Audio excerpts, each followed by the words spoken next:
Misteri pernikahan Jessica Iskandar yang kini mendulang gonjang-ganjing karena digugat dan diperkarakan, pekan ini seolah kian mendulang teka-teki pelik.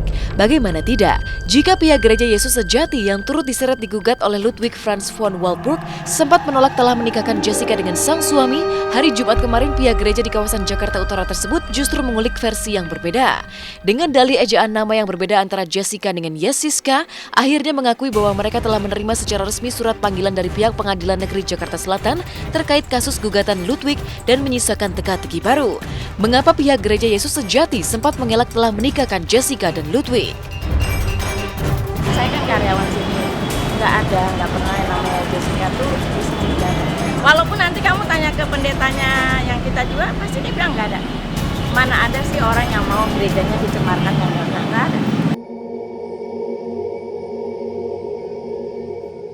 Mengenai kasus pembatalan perkawinan yang sudah didaftarkan di Pengadilan Negeri Jakarta Selatan antara Ludwig Franz Willibald Maria Joseph Leonard Erbach von Walburg Wolfgang Watsi selaku penggugat dengan Yesiska Iskandar.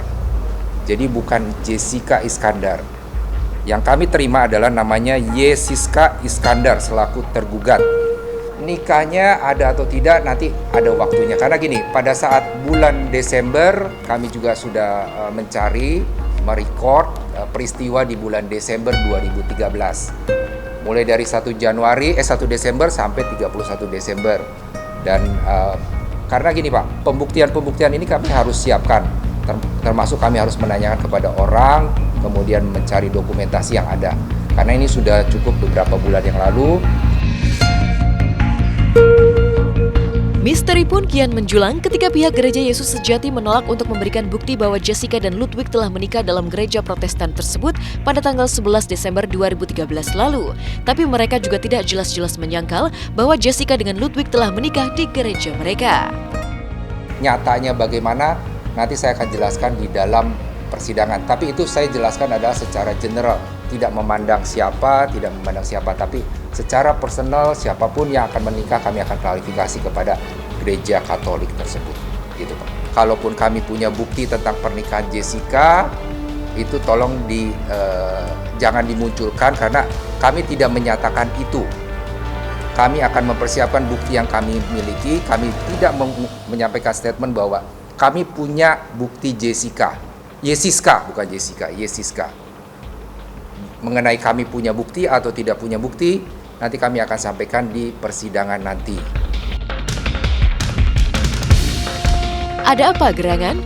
Mengapa pihak gereja tempat pemberkatan pernikahan Jessica itu seolah mengurai sikap ekstra hati-hati? Mungkinkah keabsahan pernikahan Jessica memang lemah sehingga takut digugat oleh Ludwig? Sebuah misteri yang berujung teka-teki pelik. Pasalnya gereja yang bahkan tidak diakui terdaftar dalam Persekutuan Gereja Indonesia atau PGI itu selalu saja menolak untuk menjawab apakah pendeta Simon yang diduga telah menikahkan Jessica dengan Ludwig adalah pendeta dari Gereja Yesus Sejati atau tidak. Ada misteri apa di balik semua ini? Jadi bukan berarti PGI-nya ya Bu ya, tapi kita terdaftar di Kementerian Agama, kami terdaftar gitu. Soal kelompok mana itu bisa saja Bu, kira-kira gitu. Tapi negara terdaftar, demikian. Nama pendeta Simon itu ada nggak sih? Saya tidak bisa menjawab Pak, nanti pada saat waktunya saya jawab di persidangan. Hari Rabu tanggal 29 November jam 9 pagi adalah panggilan kepada kami. Kami akan hadir dalam persidangan yang pertama.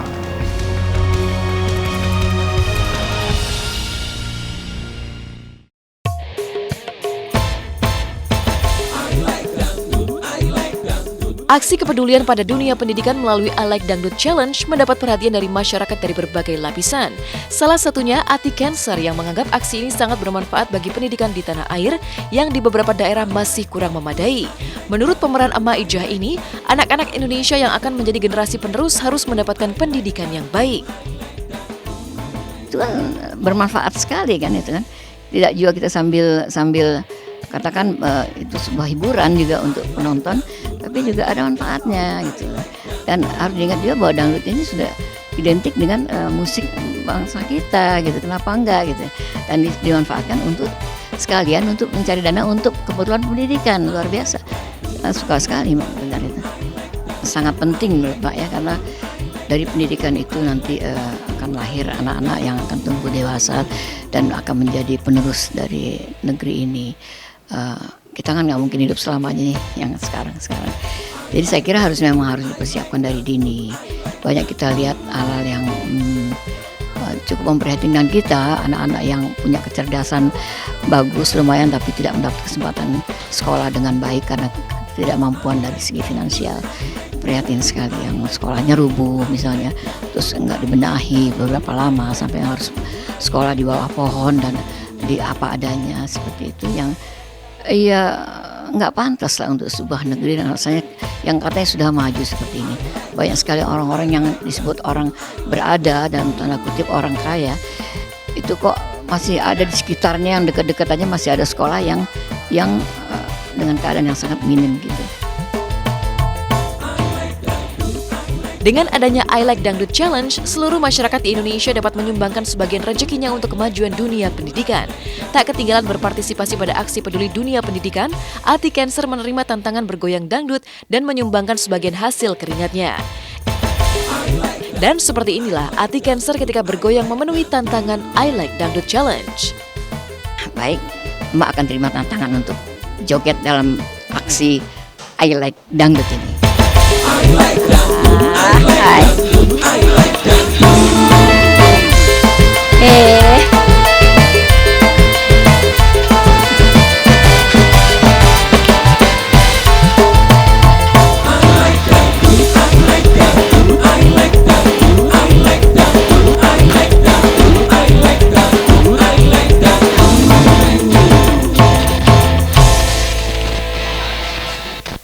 Dan saya juga ingin menantang lagi nih, ya sohib-sohib aku yang di bidang kesenian.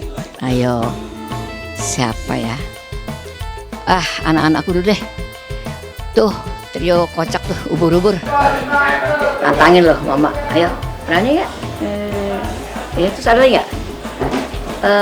Aku udah lama nggak lihat itu. Sama nih, ada penyanyi gitu tuh. Itu penyanyi termasuk penyanyi kesenangan emak juga dulu. Udah lama nggak muncul mungkin. Dewi Yul, ayo Dewi ya joget ya sayangnya. Aduh pasti joget pinter deh. Sama satu lagi ya boleh? Satu lagi Iis Dahlia deh.